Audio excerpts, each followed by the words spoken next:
Hello বন্ধুরা, আশা করি তোমরা সব ভালো আছো। এইটা আমাদের বড় ভাই দেখো হাতে বিড়ি খেয়েছে। আর এটা আমাদের এই সাইডের ইনচার্জ हेड मिस्त्री। काम करेगा अभी वो मिट्टी डाल के थोड़ा रेस्ट करता है। ये देखो অর্ধেক ছাদ ঢালা হয়েছে আর থোড়া বাকি আছে। আনা আনা আনা আনা লজ্জা করছি, তাকাইছি না। আর ওই দেখো আমাদের হেড মিস্ত্রি, এটা আমাদের অনার, আর এটা হচ্ছে আমাদের ইনচার্জ। আর এই পিলারটা হায়ার আছে, খালি জায়গাটা দেখালো কত সুন্দর। কতদিন পর আবার এই জায়গা আবার এলাম। এইটা আমাদের নাম্বার 1 হেল্পার।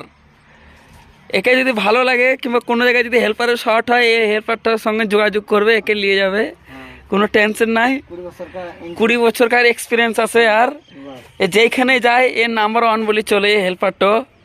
আর আমাদের মামু যা বিড়ি টানছে মনে হচ্ছে সেই ট্রেনের ইঞ্জিনে ধুমু বেরিয়েছে। আর তুই যা বেরিয়ে গেছিস, আর এই দেখো আমাদের ঢালাই রেডি করা আছে। জয়লামুখী থেকে ভাত বেরিয়েছে। এই ঢালাইটা বাকি। তুই যা বেরিয়ে গেছিস, জয়লামুখী থেকে ভাত বেরিয়েছে তো। নাম্বার 1 হেল্পার একবার বলে দাও লাইক কমেন্ট করতে। যাবো তো একদিন বটে। তা বন্ধু থাক, এই ঢালাইটা ঢালতে হবে, বেশি লটাপটি করে লাভ নাই। এই ঢালাইটা বাকি আছে।